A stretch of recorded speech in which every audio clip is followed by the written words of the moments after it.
Bonjour à tous et bienvenue dans mon atelier. Alors aujourd'hui je vais vous présenter une recette de lactofermentation à base de tomates vertes. Donc là j'ai déjà réalisé plusieurs bocaux de lactofermentation à base de tomates vertes. Moi, ce que j'aime bien avec cette recette, c'est que ça va nous permettre à la fois donc du coup de conserver les tomates et surtout de les consommer. En l'état actuel, donc on est vraiment à la fin de la période d'été, on rentre tranquillement dans l'automne, la saison froide, on se rend compte effectivement que les tomates ont produit tout au long des beaux jours, tout au long de l'été, mais on se retrouve actuellement avec des tomates qui n'ont pas eu le temps de mûrir. Donc là effectivement j'ai ramassé plusieurs tomates qui étaient encore vertes, et pour certaines pas complètement mûres. Et donc la recette de lactofermentation va nous permettre de consommer ces tomates vertes. Naturellement, la tomate verte est riche en alcaloïdes qu'on appelle la solanine, qui la rend impropre à la consommation en très grande quantité.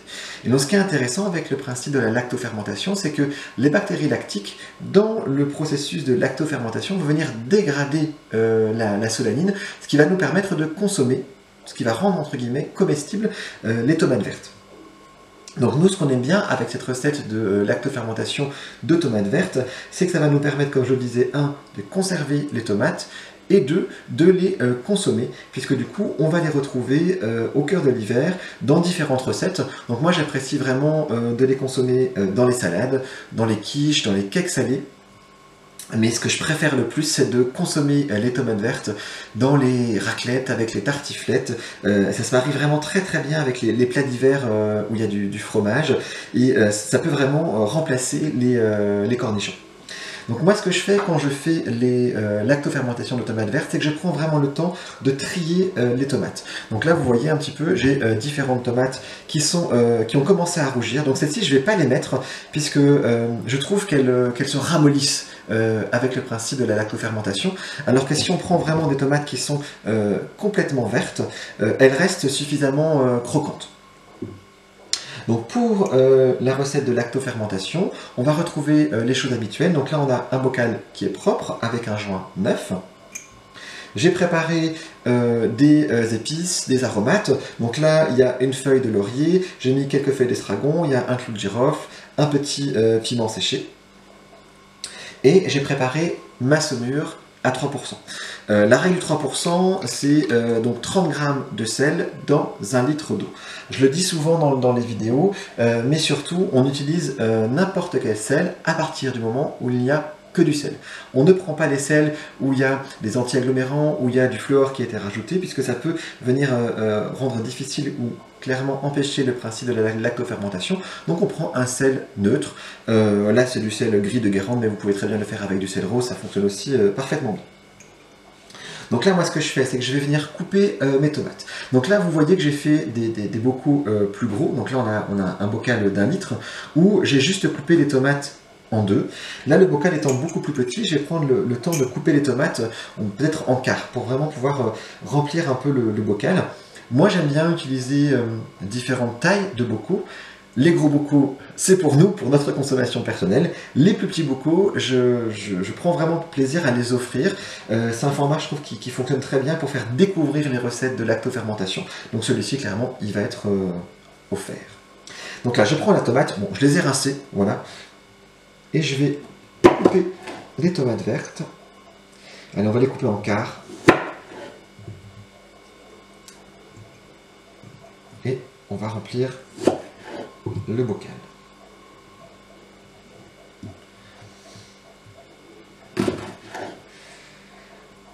Donc ça, c'est vraiment très intéressant de pouvoir utiliser les tomates vertes, puisque avant que je découvre la recette de lactofermentation de tomates vertes, malheureusement les tomates elles n'étaient pas consommées. J'ai déjà essayé de faire de la confiture. Bon, c'est pas quelque chose qui nous a plu, donc du coup j'ai continué à chercher d'autres recettes, et celle-ci fonctionne vraiment très très bien. Donc là j'ai mis les tomates, je vais commencer à mettre les aromates. Donc là on va mettre la feuille de laurier, le clou de girofle, les feuilles d'estragon, et on continue à remplir notre bocal. Donc là c'est vraiment un tout petit format, je me rends compte que je vais vraiment pas pouvoir en mettre beaucoup dedans. On va dire que c'est un format découverte. Voilà. Je vais essayer de mettre celle-ci.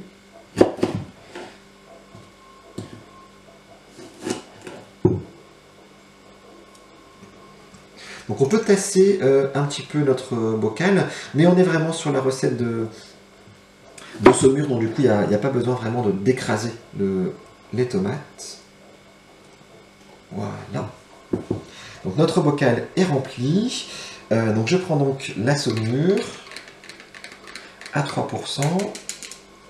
Je vais venir remplir le bocal. Là je monte jusqu'en haut.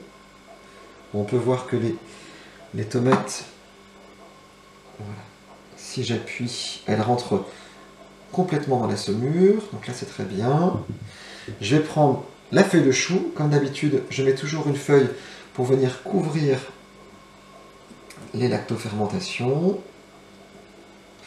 Donc là, ne faites pas comme moi, mettez un petit récipient en dessous, puisque quand vous allez venir fermer votre couvercle, le jus va déborder. Je mets mon poids, je ferme, et c'est prêt. Donc voilà, notre bocal de tomates vertes est déjà terminé. Donc là, on voit bien que toutes les tomates sont sous le liquide. Et c'est parti pour une petite semaine sur le comptoir de la cuisine. Donc je prends le temps à chaque fois de noter la date.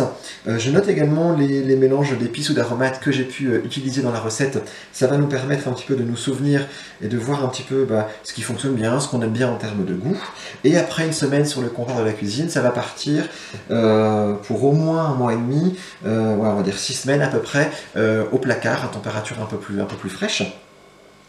Moi j'aime bien quand la fermentation est relativement longue pour les tomates vertes, donc je pense effectivement qu'à partir d'un mois et demi, 2 mois, elles sont consommables, et vous pouvez les retrouver tout au long de l'hiver sans aucun souci pour les raclettes, les tartiflettes et tous ces plats qu'on apprécie grandement pendant l'hiver. Donc voilà, j'espère que cette recette de lactofermentation de tomates vertes vous aura plu. Je vous laisse poser toutes les questions que vous avez en commentaire, je prendrai le temps d'y répondre. N'hésitez pas à vous abonner si vous le souhaitez, à partager la vidéo si elle vous a plu, à mettre également un petit pouce bleu. Et puis je vous dis à bientôt et je vous retrouve dans une prochaine vidéo. À bientôt, au revoir.